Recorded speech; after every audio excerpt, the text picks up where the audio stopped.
Bonjour, bienvenue au Salon du Bourget 1999, le dernier salon du siècle, ce siècle qui a justement vu naître l'aviation.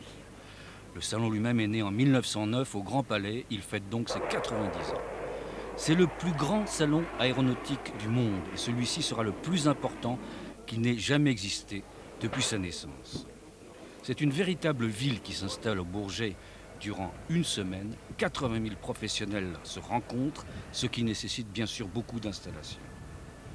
Ce salon est aussi situé sous le signe des méga-fusions entre les groupes d'électronique ou d'avionique ou d'aéronautique. Aérospatiale et Matra par exemple, British Aerospace et Marconi, et tant d'autres qui préparent l'avenir avec des dimensions jamais connues auparavant.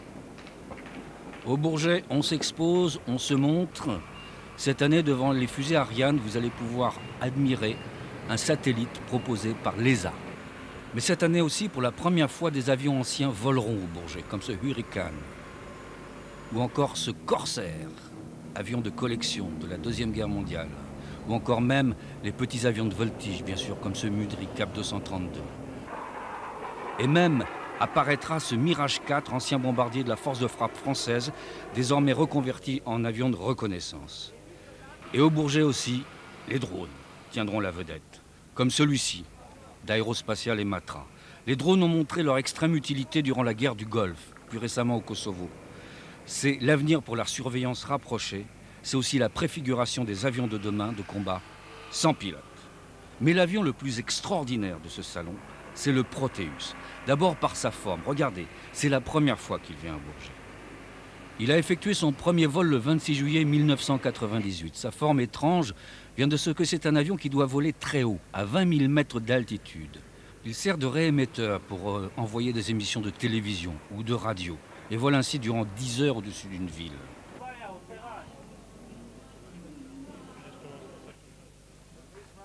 Le Bourget, c'est là où l'on s'expose, on vous l'a dit.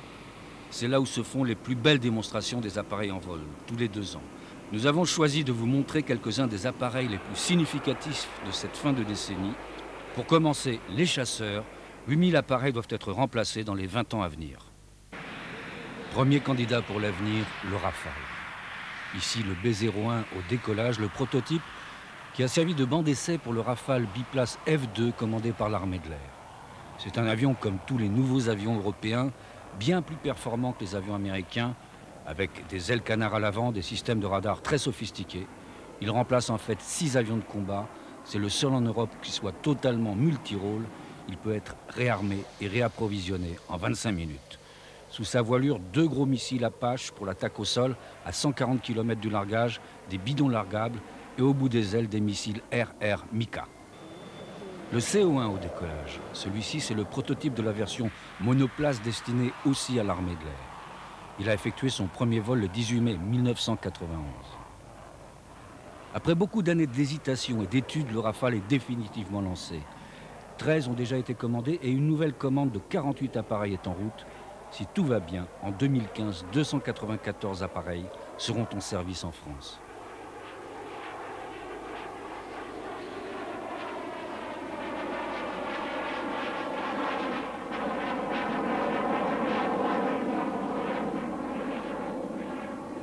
Rencontre avec son célèbre pilote d'essai, Bill Kerhervé.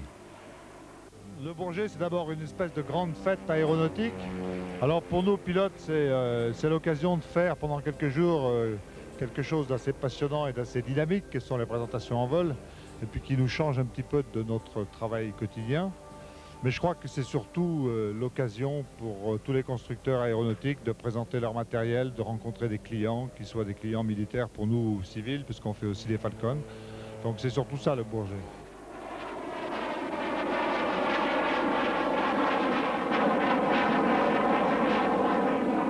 C'est le premier prototype de la série des 4 prototypes Rafale. C'est le monoplace version R. Sur celui-là, il a depuis quelques temps, il s'est un peu particularisé dans les essais moteurs. C'est le premier proto de la famille.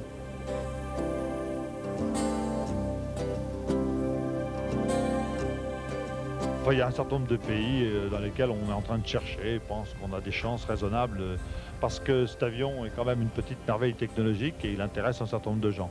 Mais je pense qu'il est un peu prématuré de citer des pays aujourd'hui. Par rapport au Mirage 2000, bon, c'est, j'allais dire, la génération d'après, c'est-à-dire au point de vue... Si vous voulez, c'est une cellule et c'est un moteur d'une génération légèrement postérieure, mais c'est surtout du côté du système d'armes qu'il faut chercher les évolutions. C'est un système d'armes extrêmement performant, capable de faire de l'air-air, de l'air-sol simultanément. C'est ce qu'on appelle la polyvalence. C'est une machine qui est facile à piloter, mais qui à la fois vous permet de faire des choses qu'on ne faisait pas facilement avant. Donc c'est une machine qui évolue de manière, enfin j'espère qu'on peut le voir en vol, dans un espace extrêmement réduit. Et bon, c'est passionnant à faire, c'est agréable. Et les ailerons avant, ça sert à quoi? Les canards. Les canards. Les canards, c'est une gouverne de profondeur qui participe à l'équilibre longitudinal de l'avion. On cherche depuis longtemps à avoir des gouvernes à l'avant parce que, si vous voulez, les gouvernes à l'arrière de l'avion qui jouent le même rôle d'équilibre longitudinal ont un gros défaut, c'est qu'elles traînent et elles détruisent un peu de la portance, alors que quand elles sont devant, elles participent au contraire à la portance. En revanche, c'est très mauvais pour l'équilibre, la stabilité longitudinale. Mais avec les commandes de vol électriques, et particulièrement les commandes de vol électriques numériques de cet avion, on rattrape ce défaut facilement. Mais pour le moment, aucune commande à l'export, c'est un peu tôt pour un avion qui n'est pas encore en service. Ce qui n'est pas le cas du Mirage 2000-5, la dernière version du 2000. Le 2000, ce fut une révolution, grâce à ses commandes électriques. Équipé d'un réacteur Snecma M53, il atteint Mach 2.2 et en convoyage peut parcourir 3250 km. Et il a connu un énorme succès. Il a été commandé à 557 exemplaires et celui-ci, le dernier modèle, le 2000-5, se vend bien. À Taïwan, au Qatar, à la France bien sûr, qui en a commandé 37, aux Émirats Arabes Unis et tout récemment à la Grèce.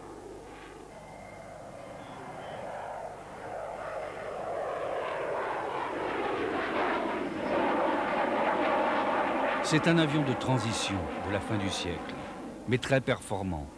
Grâce à son radar Thomson RDY, à son viseur tête haute, il peut suivre jusqu'à 28 cibles simultanément.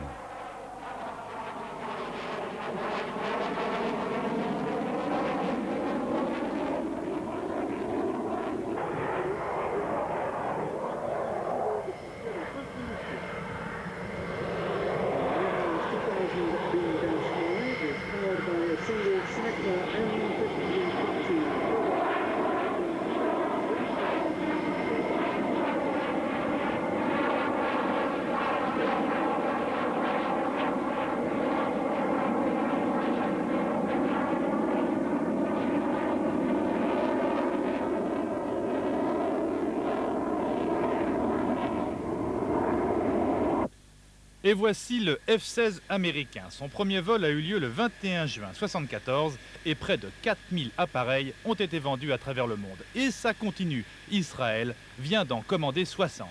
Car il est 2 fois moins cher que la plupart de ses concurrents, grande série oblige.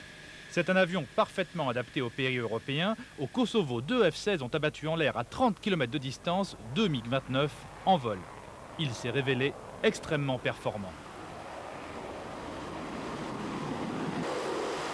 Il évolue comme tous les autres avec tout récemment un nouveau cockpit, de nouveaux systèmes radars, de nouveaux systèmes d'attaque et de suivi terrain.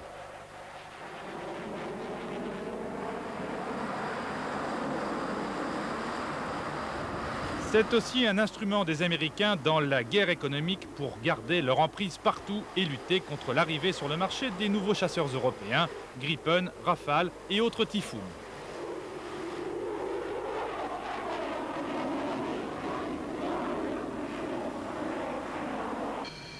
Également présenté en vol au Bourget, le F-18 Super Hornet, version moderne du chasseur embarqué F-18 Hornet. Le Super Hornet, c'est le cheval de bataille de l'US Navy. Il était lui aussi sur le front au Kosovo à partir des porte-avions américains.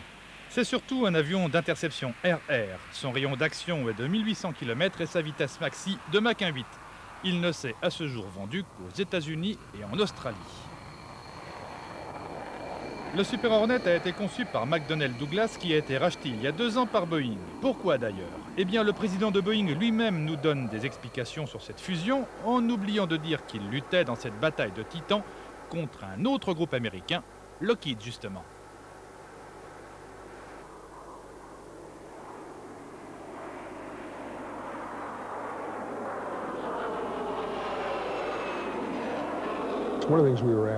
Si Boeing a racheté McDonnell Douglas, c'est pour établir un équilibre. Boeing était très impliqué dans les avions commerciaux, avec un secteur défense et spatial, certes. Mais McDonnell Douglas était en priorité dans le secteur de la défense, avec aussi un secteur civil et spatial, mais ce nouveau groupe présente désormais un excellent équilibre. Ces immenses groupes américains, Boeing ou Lockheed, n'empêchent pas les Européens d'être très en avance. Tenez par exemple ce Gripen qui est présenté pour la première fois au Bourget et qui est construit par le Suédois Saab. C'est un chasseur léger qui peut décoller ou atterrir sur n'importe quelle route, se tapir dans la forêt et comme tous les nouveaux avions européens de nouvelle génération, Rafale ou Typhoon, il a des ailes canard à l'avant. Il peut être ravitaillé en armes et au sol en 10 minutes seulement. Son rayon d'action est modeste, 800 km, mais c'est un avion de défense rapprochée, donc non destiné aux missions lointaines. Il est recherché par les pays aux moyens modestes, en particulier ceux d'Europe centrale, et il en intéresse beaucoup. La Suède l'a déjà mis en service dès 1996, elle en a commandé 204. D'autres pays, comme l'Afrique du Sud, qui n'ont pas à craindre d'agression de masse, en commandent. L'Afrique du Sud vient d'en acheter 26. Reconnaissance, défense, son armement est surtout composé de missiles Maverick et Sidewinder. Le Gripen est économe en carburant, mais sa petite taille lui interdit pour le moment d'emporter des missiles lourds. Regardez bien ces images exceptionnelles, ahurissantes même, un Gripen en atterrissage sur route.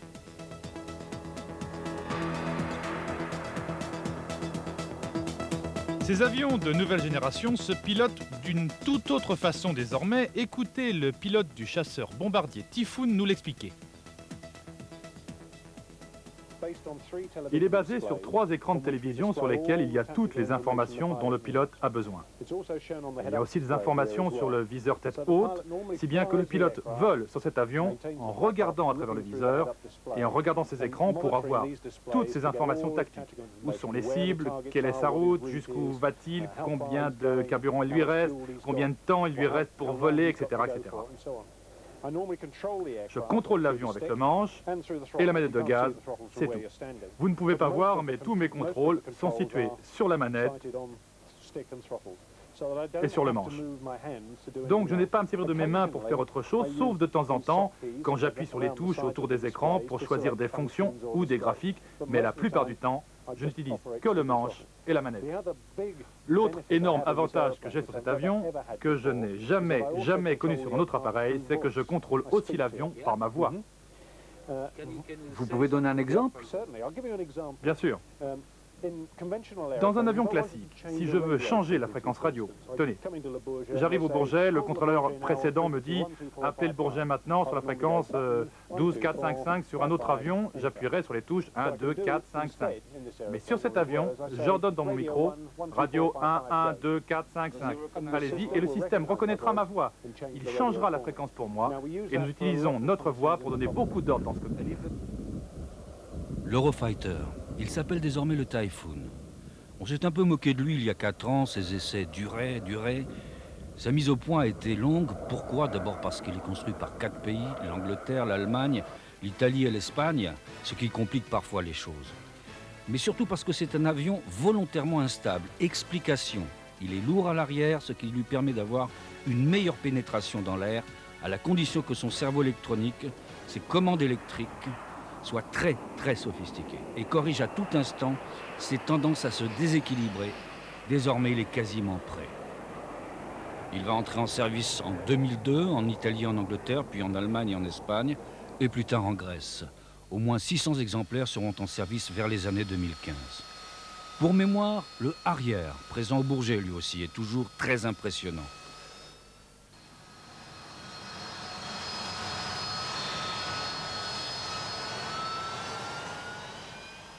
L'un de ces pilotes nous explique sa passion pour cet avion.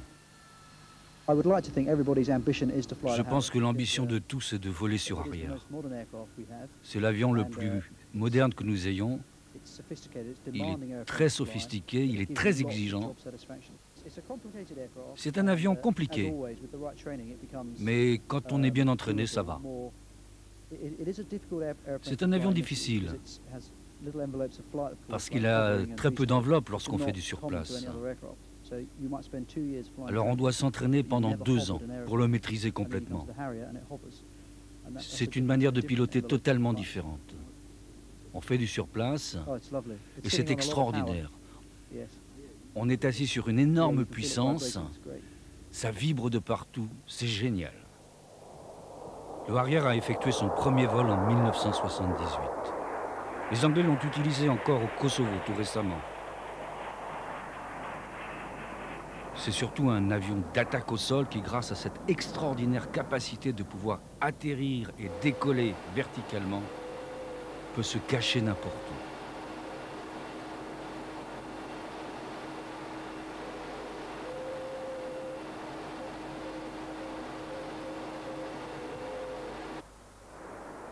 Ces différentes versions sont en service en Angleterre, aux États-Unis chez les Marines, en Espagne et en Italie. Les États-Unis en ont acquis la licence car sa particularité lui permet de se cacher plus que les autres, idéal pour des missions à basse altitude.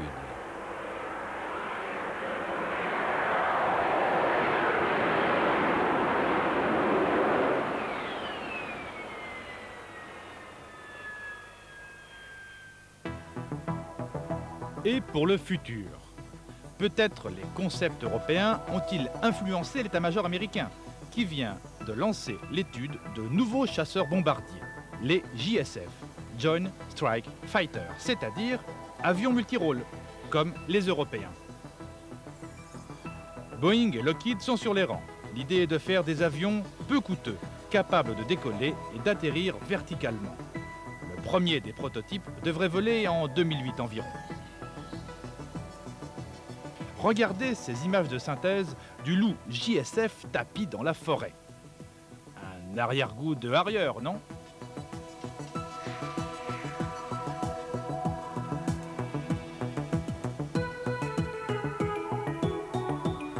Lockheed développe avec quelques difficultés son YF-22 que l'on verra peut-être dans 2 ans au Bourget et qui remplacera les F-15 à partir de 2010.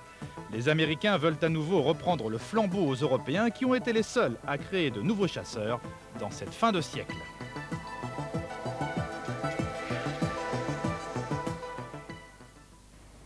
Et bien sûr, il y a les Russes. Ils viennent cette année avec le Sukhoi 30 Mk1, qui a des tuyères orientales. Les Sukhoi, toutes catégories, constituent le fer de lance de la force aérienne russe, avec les MiG bien sûr. Mais celui-ci est un prototype expérimental, tuyère orientable, donc une technologie entièrement nouvelle, aileron canard à l'avant pilotable. Il a effectué son premier vol le 1er juin 1997 et ses capacités acrobatiques sont exceptionnelles, un véritable danseur dans le ciel. Regardez.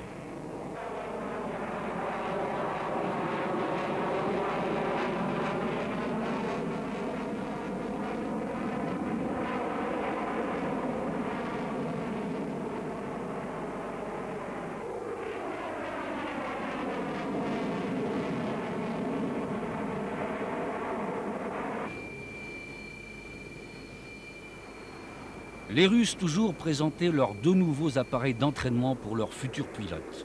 Le MiG-AT d'abord, propulsé par des moteurs français, les Larzac, et équipé par sextant électronique. L'armée russe a besoin de 800 nouveaux appareils d'entraînement, mais elle doit choisir entre le MiG-AT et le tout nouveau Yak Air Maki 130, que voici. Pour la première fois au Bourget, apparaît une coproduction russo-italienne, l'avion d'entraînement Yak Air Maki 130. Son premier vol remonte à 1996 et il innove beaucoup. D'abord par sa forme, plus adaptée à la configuration des chasseurs modernes dont il doit former les pilotes. Ensuite avec ses immenses winglets en bout d'aile qui lui donnent une meilleure traînée. Enfin, il est équipé de commandes électriques.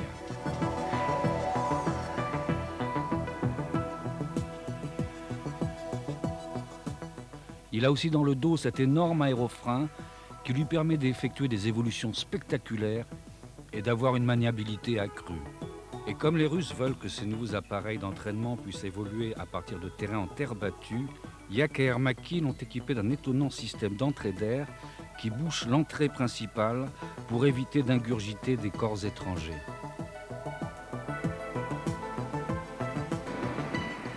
Dans la gamme des petits méchants, voici un appareil dont on parle rarement. British Aerospace présente son Hawk 200. Il est dérivé du Hawk 100, l'appareil d'entraînement de la Royal Air Force qui est en quelque sorte l'Alpha Jet anglais. En 1986, les ingénieurs se sont dit pourquoi ne pas faire du Hawk 100 un appareil de surveillance ou d'attaque anti-trafic, anti-guérilla, anti-rébellion. D'où la version 200. Ça a marché, c'est un monoplace, il a été vendu à Oman, en Indonésie, en Malaisie et dans beaucoup d'autres pays.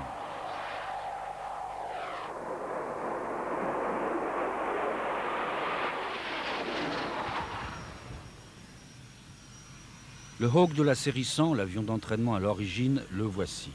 En version biplace bien sûr, mais sans radar. Comme le 200, lui aussi est très rustique et peu coûteux. Il s'est très bien vendu dans une vingtaine de pays, dont bien sûr l'Angleterre. L'Alpha Jet, nous l'évoquions, la patrouille de France ne vient pas au Bourget, c'est la règle.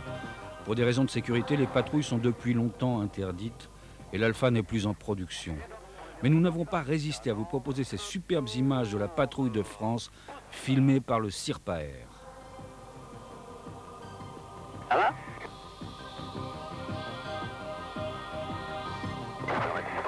Visez !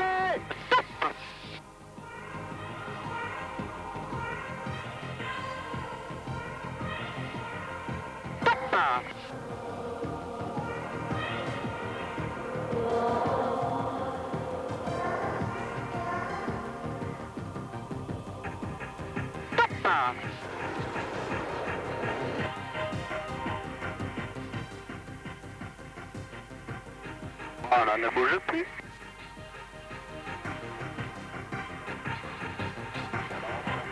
Pied de vitesse. Visez. Reçu donc. Stop. Reçu ne bouge plus, tu montes un poil. Eh bien donc pour l'inversion, top. J'ai mes coupés top. Le Saab 100B, avion de surveillance en service en Suède et au Japon. Des avions radars, il y en a de plus en plus à travers le monde. Mais nous avons choisi de vous montrer le Northrop Grumman Hawkeye 2000, car c'est un avion de cette catégorie qui sera embarqué sur le porte-avions Charles de Gaulle. Ses ailes se replient bien sûr pour le stockage sur les ponts. Il transporte 6 tonnes d'électronique et son radar surveille tout ce qu'il se passe à 490 km à la ronde.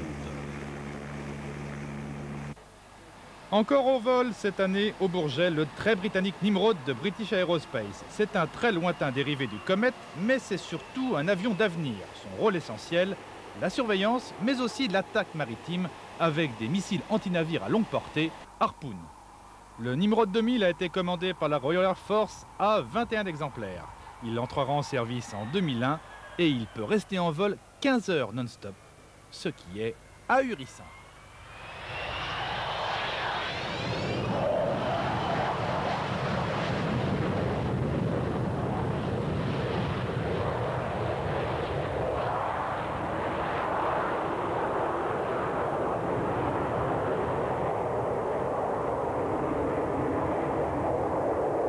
Côté cargo militaire, Lockheed présente pour la première fois au Bourget son Hercule C-130J, avec ses nouveaux moteurs et ses hélices 6 pales en matériaux composites, une nouvelle avionique, bref, un avion entièrement nouveau pour livrer une bataille titanesque, celle des gros transporteurs militaires.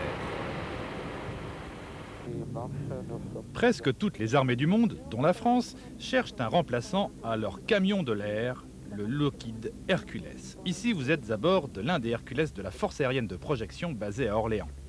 Les premiers Hercules ont volé en 1956, il y a plus de 40 ans. Depuis, 2300 exemplaires ont été vendus un peu partout. Ces missions ont été ces dernières années de plus en plus orientées vers l'humanitaire. Seulement voilà, il est devenu trop étroit et il a vieilli, bien sûr.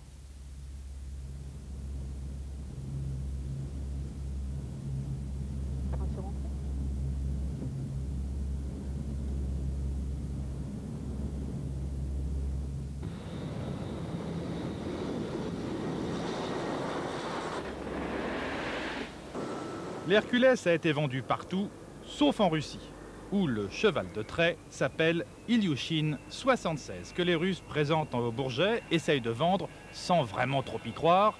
Il est présenté en vol, en version anti-incendie. Ce sont des avions assez anciens, et pour les remplacer, là encore, une bataille à couteau tiré. Les premiers à dégainer, les Américains bien sûr, qui proposent le Boeing C-17. C'est un très coûteux cargo militaire, mais qui vient de rendre d'excellents services au Kosovo. Parmi ses caractéristiques, un train d'atterrissage extrêmement sophistiqué qui lui permet d'atterrir sur la moindre des pistes en terre.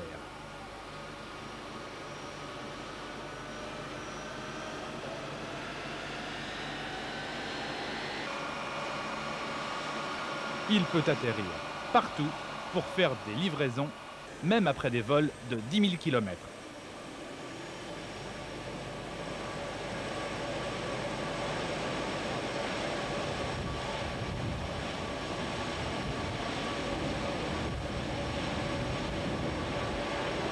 La soute de ce gros bébé est absolument gigantesque et la manœuvre d'ouverture s'effectue grâce à un seul homme. Regardez.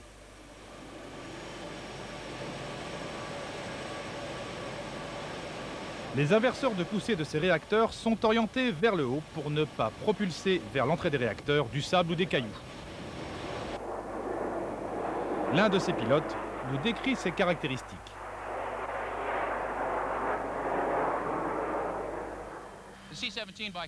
Le C-17 fait environ les 2 tiers du C-5 et environ 2 fois la taille du C-141. Les deux appareils ont la même taille extérieure, mais c'est l'intérieur qui est 2 fois plus grand. Le compartiment de ce cargo est environ 2 fois plus large que le compartiment que nous avons dans le C-141 Aircraft.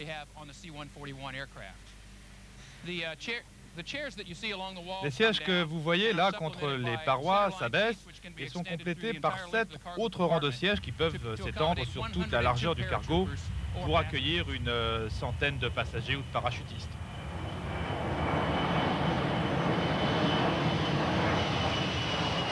Nous sommes sur le toit du C-17 ici à Paris et ce qui est le plus excitant de la chose, c'est que nous pouvons voir le Sacré-Cœur et la Tour Eiffel. On monte sur l'avion afin de l'inspecter, on peut vérifier les ailes, les volets, inspecter le haut des moteurs. En cas de glace sur l'appareil, par exemple, cela nous permet d'en déterminer la quantité et bien sûr de l'enlever. Mais c'est un avion cher, très cher même. Si cher que les Américains proposent aux forces aériennes intéressées, comme la Royal Air Force, non pas de le vendre, mais de le louer. Une première. Le C-17 atterrit court, très court, et même il recule. Et si le C-17 recule, ce n'est pas par coquetterie, mais parce que cela lui permet d'être beaucoup plus rapide pour décharger, puis remplir à nouveau ses soutes de fret sur des petits terrains.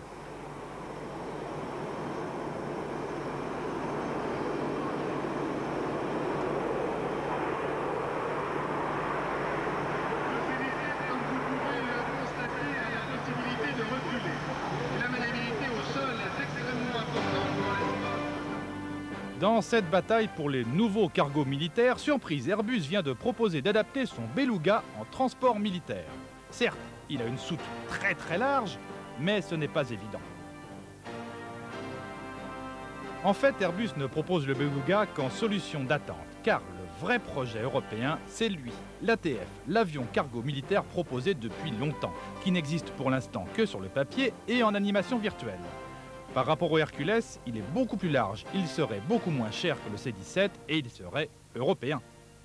Mais attention à l'outsider, le tout nouveau Antonov 70 que l'Ukraine aimerait bien vendre ou louer à l'Europe. Il transporte 35 tonnes, avantage, il existe, les Allemands seraient plutôt pour, bataille à suivre. Pas de bataille par contre pour le Beriev 200, le seul gros hydravion au monde amphibie à réaction. Il est lui aussi présenté pour la première fois au Bourget, par Beriev, le grand spécialiste russe des hydravions. Le premier vol a eu lieu le 24 septembre 1998 C'est un avion polyvalent qui transporte des passagers, lutte contre les incendies de forêt, effectue des missions de sauvetage. Un avion tout à fait approprié pour les régions maritimes. Autre première apparition, celle du cargo CASA C295, une version remotorisée et rallongée du CN235 construit en Espagne. Ici, les trois appareils du constructeur espagnol, le C212, le petit, le CN235 et le C295, ici à l'atterrissage. Présent au Bourget cette année encore, le Tigre d'Eurocopter, le plus célèbre des hélicoptères d'attaque d'aujourd'hui, une superbe machine, le seul hélico capable d'effectuer des loopings rarissimes.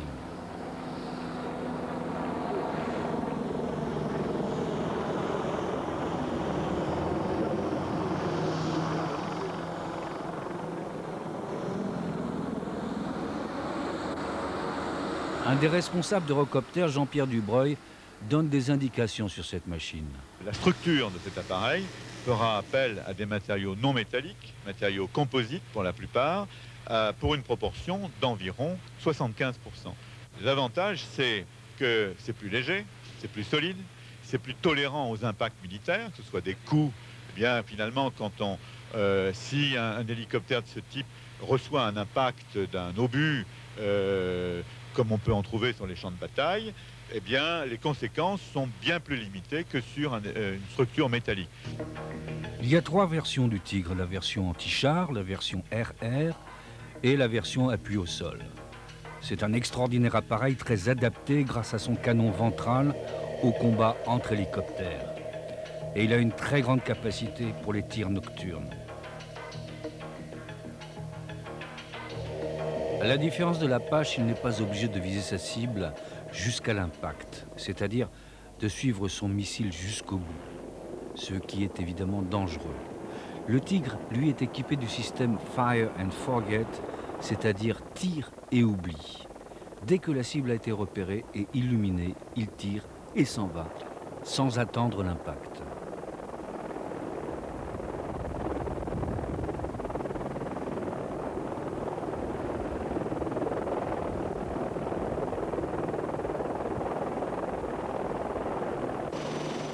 Mais le Tigre a un problème.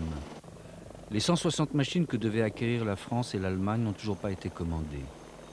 Or, les acheteurs potentiels achètent très rarement du matériel qui n'a pas d'abord été acquis par des pays d'origine. Des appels d'offres lui ont ainsi échappé en Angleterre, en Hollande et en Turquie. Et ces commandes ont été soufflées par l'Apache Longbow de Boeing qui, lui, a fait ses preuves au combat.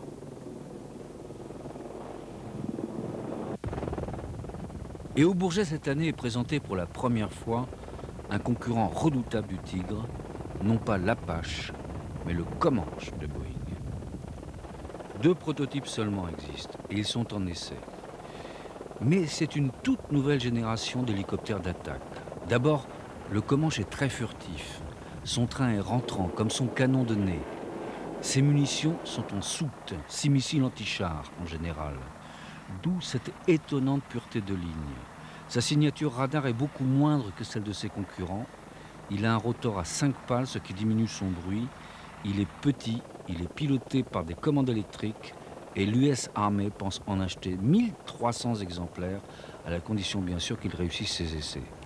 Un autre défi pour le Tigre, coincé aussi par l'Apache Longbow.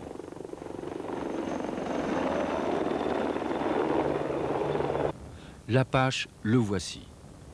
Sa toute dernière version, le Longbow, caractérisé par son radar, installé au-dessus du rotor et destiné à détecter ses cibles. Le premier Apache a volé en 1992 et en mars dernier, Boeing a célébré la sortie du 1000e appareil. Il est vendu partout et pourtant, la guerre du Kosovo a montré la vulnérabilité de ces appareils. Autre genre, autre appareil militaire plus pacifique si l'on peut dire, c'est le NH-90 de NH Industries, produit par Eurocopter, l'Italie et la Hollande. C'est sa seconde apparition au Bourget et le 4e prototype vient de faire son premier vol d'essai en Allemagne. Principale caractéristique par rapport à ses prédécesseurs, il se pilote avec des commandes électriques. Il est prévu en 2 versions, une terrestre, une marine. En version terrestre, il transporte 14 à 20 personnes et il remplacera au début du millénaire les appareils du type Puma ou Super Puma militaire.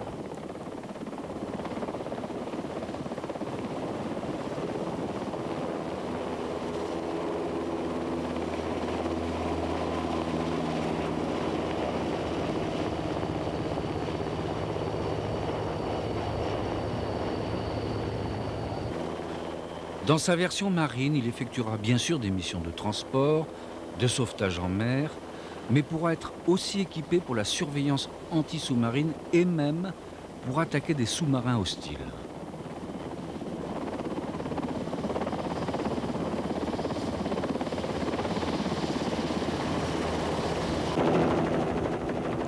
Sa vitesse maximale est de 300 km/h et il dispose d'un confortable rayon d'action, 950 km.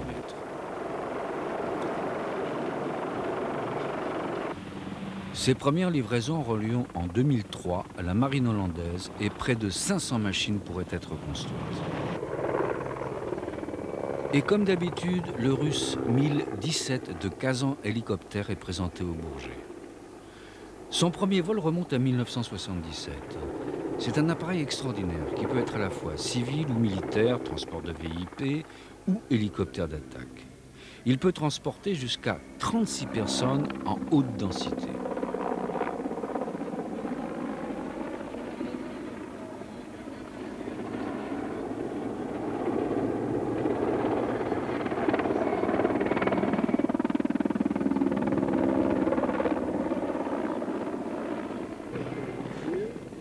« 2800 exemplaires ont déjà été vendus en Russie, bien sûr, mais aussi dans beaucoup de pays. Et les Russes lui recherchent de nouveaux débouchés, en Amérique latine par exemple. C'est pour cela, du reste, qu'il l'expose au Bourget.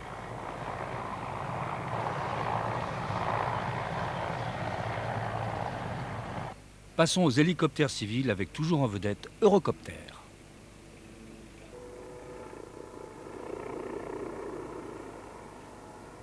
Tout nouveau et presque tout beau, Eurocopter présente pour la première fois au Bourget son EC-155. Sa forme vous rappelle un autre hélicoptère normal, car c'est le successeur amélioré, très amélioré, du célébrissime Dauphin. Premier progrès, la réduction du bruit qui devient indispensable pour les hélicoptères civils. Ensuite, sa cabine est plus large, il peut transporter jusqu'à 12 personnes. Dans sa version VIP, il est très insonorisé et même équipé d'un marchepied, s'il vous plaît. Et l'on retrouve le C-120 Colibri, présenté pour la première fois lui aussi au Bourget il y a 2 ans. Depuis, il a connu un succès foudroyant, plus de 140 machines vendues. Il a été conçu pour être le plus silencieux possible. Alors on conçoit un hélicoptère parce qu'on identifie un besoin. Il se trouve qu'il y a dans le monde plusieurs constructeurs bien sûr et de nombreux clients qui ont des utilisations spécifiques de l'hélicoptère. Il y a dans le monde actuellement plus de 5000 machines de cette catégorie qui volent. Or, Eurocopter était absente de ce créneau depuis 20 ans, depuis l'Alouette 2, je l'évoquais tout à l'heure également. Donc il nous est apparu absolument fondamental, avec des hélicoptères qui avaient une moyenne d'âge de 18 ans, de fournir au marché un produit adapté, moderne, technologiquement moderne, apportant un saut quantique important pour l'utilisateur, lui permettant de faire des économies et de pouvoir, en toute sécurité, continuer son activité. C'est ce que nous avons fait avec le C-120. Aujourd'hui, pour le développement de l'activité civile d'hélicoptères légers, les paramètres liés à l'environnement et au coût d'opération sont totalement fondamentaux. Et donc, nous avons conçu des hélicoptères qui prenaient en considération ces deux paramètres. Je voudrais quand même évoquer une autre caractéristique de l'EC-120, qui est le fait que c'est, à ma connaissance, le seul hélicoptère au monde qui était, dès sa conception initiale, pensé par 3 nations. Il s'agit là d'industriels chinois, il s'agit d'industriels singapouriens et d'industriels franco-allemands à Eurocopter. Et ça, je crois que c'est une caractéristique fondamentale de l'EC-120. Au-delà de ses spécificités techniques, il fallait le rappeler. Retour vers les hélicos militaires avec le Cougar, hélicoptère lourd, camion volant de l'armée française. En fait, l'adaptation guerrière du Puma. Il existe en 9 versions, y compris une version de surveillance et d'observation de champs de bataille équipée d'un radar accroché sous le ventre. 2 de ces Cougar Horizon furent d'ailleurs envoyés au Kosovo.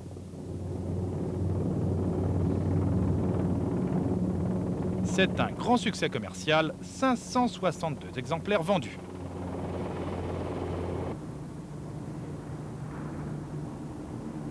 Autre immense succès d'Eurocopter, mais qui remonte à loin celui-là, l'Écureuil, qui, s'il n'est pas présenté au Bourget, a fait la gloire de cette société franco-allemande basée à Marignane. Fondée en 92, cette société regroupe l'allemand Bolkov et le département hélicoptère de l'aérospatiale. L'Écureuil, on le voit partout à travers le monde.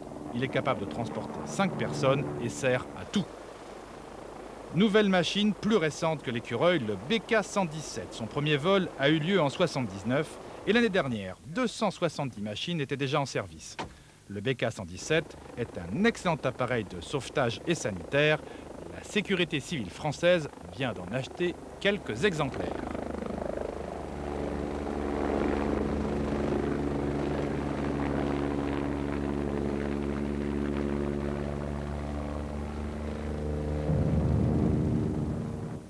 Dernier modèle d'hélico présenté au Bourget par Eurocopter, le C-135, un tout nouveau modèle qui a adopté les nouvelles technologies en cours, là encore, pour réduire le bruit. Il a effectué son premier vol il y a 5 ans. Eurocopter espère en vendre 1 millier. Ils ont déjà réussi à en caser 120 exemplaires. Allez, sur ces images d'une journée publique du Salon du Bourget, passons aux avions de transport que vous connaissez tous et qui font l'objet de batailles industrielles sans merci. Airbus d'abord, et pour commencer, un prototype unique, l'A300G. L'A300G a été transformé par la Sogerma pour effectuer des expériences en apesanteur, et c'est durant ces cloches, on en voit une, de 20 secondes, que soudain, tout le monde se retrouve en l'air.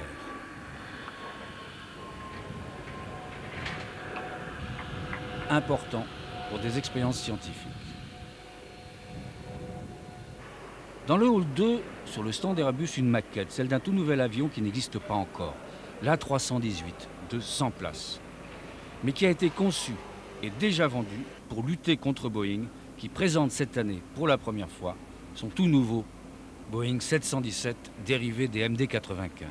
C'est un 100 places, un petit appareil court-courrier qui répond à une demande croissante de compagnies qui considèrent que les jets régionaux de 70, 80 et bientôt 100 places sont quand même un petit peu étroites de fuselage. Et le voici donc en construction, ce Boeing 717, qui affiche déjà une centaine de commandes. Il a effectué son premier vol le 10 mars dernier, 1999. Ce sont ces images que l'on va voir, et Boeing estime à 2100 le nombre d'appareils à vendre. Alors, Airbus a répondu en annonçant la construction de l'A318, lui aussi un avion de 100 places. Les Européens ne pouvaient pas faire autrement. Laisser ce marché des 100 places à son concurrent direct aurait mis fin à sa philosophie. Offrir aux compagnies une gamme complète d'appareils qui se pilotent tous de la même façon.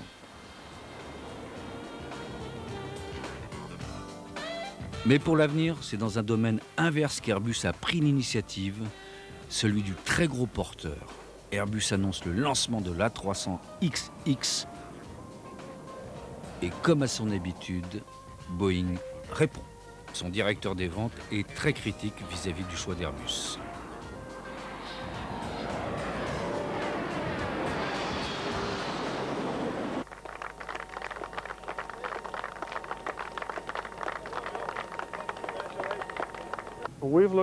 Nous avons examiné le marché pour les très gros avions comme l'A300XX ou même pour un Boeing 747 un peu plus grand. Nous sommes arrivés à la conclusion qu'il n'y a pas de besoin pour un tel appareil. Le coût de développement de l'Airbus A300XX est immense. Et pour que ce programme soit rentable, pour rentabiliser l'investissement, il faut évidemment vendre suffisamment d'avions. Et c'est impossible.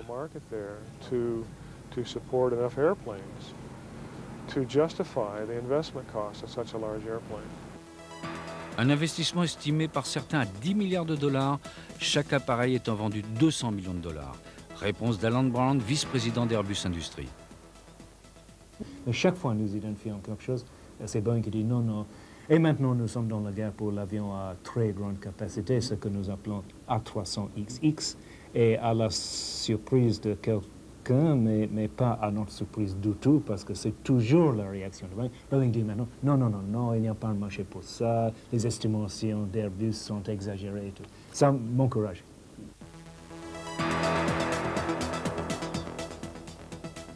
Mais une autre solution existerait pour financer un tel avion. On en parle de plus en plus dans la presse anglo-saxonne, l'arrivée de Lockheed. Et oui, le concurrent américain de Boeing.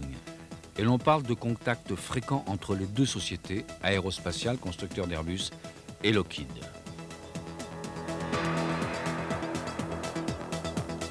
En tout cas, on travaille dur chez Aérospatiale pour définir l'avion dans deux souffleries en particulier, celle de l'Onera en France et celle de la DERA en Angleterre.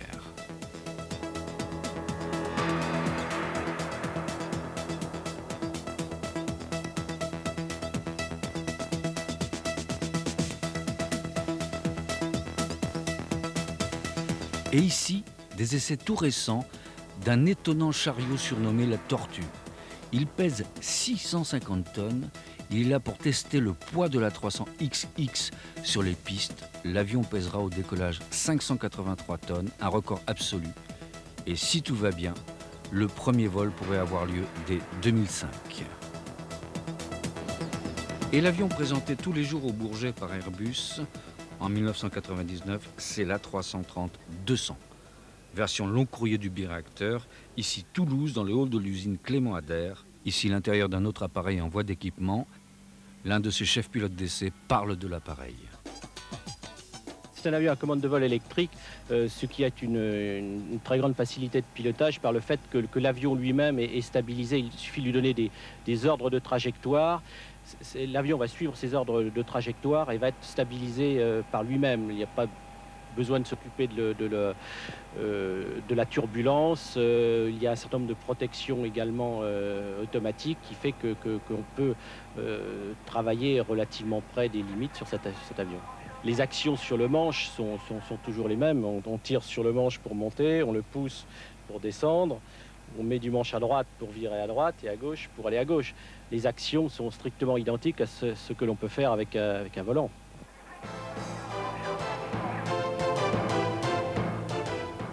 Les ventes de la 330 n'ont pas aussi bien démarré que celles de son grand frère jumeau, le quadriréacteur A340.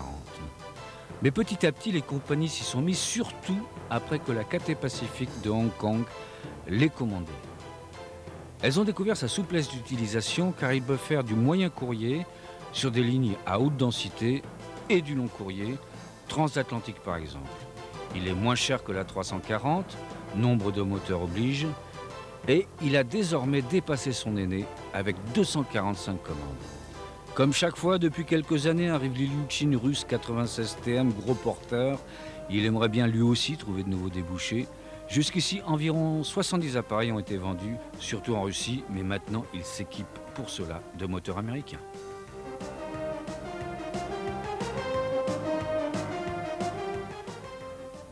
Un petit coup d'œil sur les appareils de rêve, les Rolls de l'aviation civile, ici un Falcon.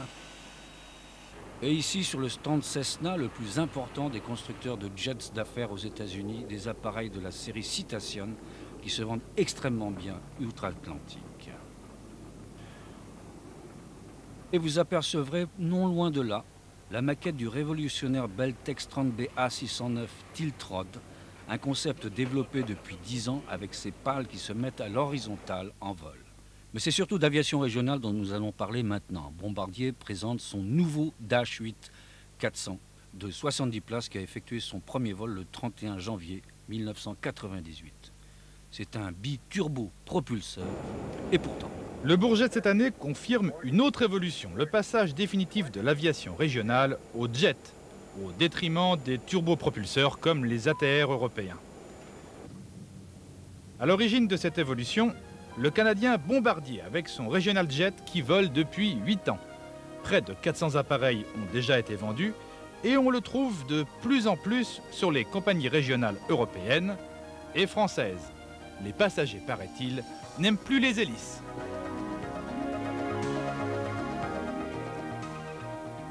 Son challenger, c'est le Brésilien Embraer, qui a fait un tabac avec son jet de 50 places, le MB 145, et qui présente cette année le 135, son petit frère de 37 places. Les Embraer sont plus légers que les Bombardiers. Ils consomment moins de kérosène, d'où une économie qui séduit beaucoup d'opérateurs.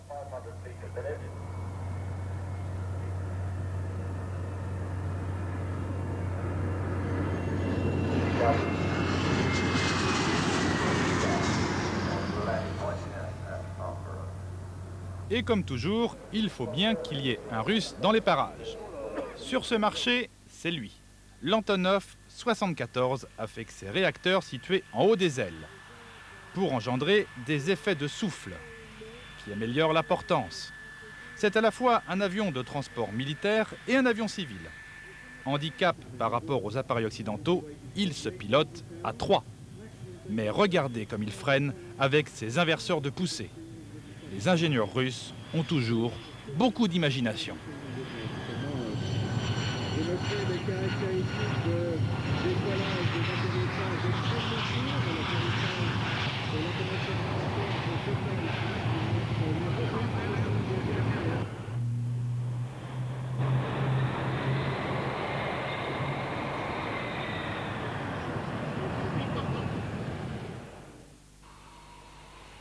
Les jets d'affaires, comme d'habitude, sont présents les Dassault Falcon, les Vedettes, le 50, le 2000, confirmant ainsi l'énorme succès de la société qui vend de plus en plus, si bien que la production passe de 50 à 70 appareils par an.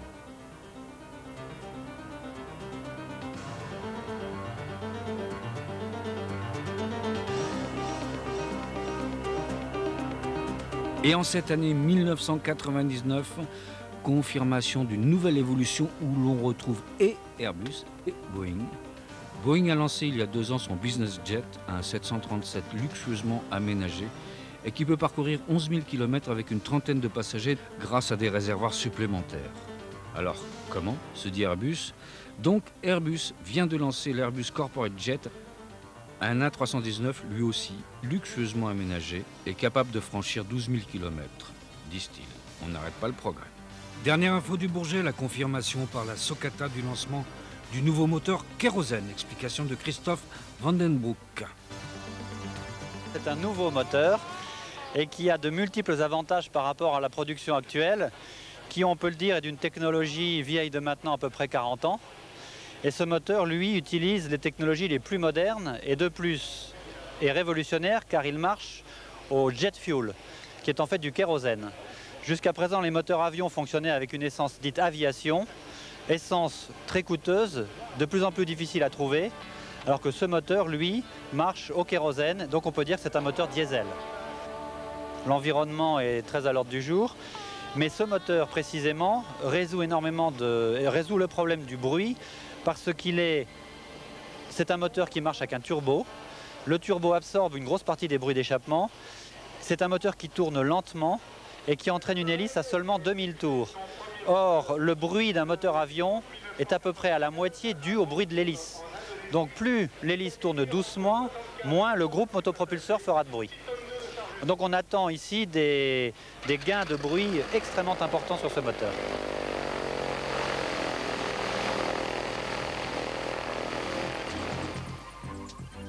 En ce siècle qui se termine, l'aviation continue son évolution. Ce salon est un formidable regard sur un rêve définitivement réalisé. Mais rien n'est fini. Et nous vous disons donc au revoir sur les images de quelques-uns des plus fameux avions présentés depuis l'après-guerre. Rendez-vous au prochain millénaire.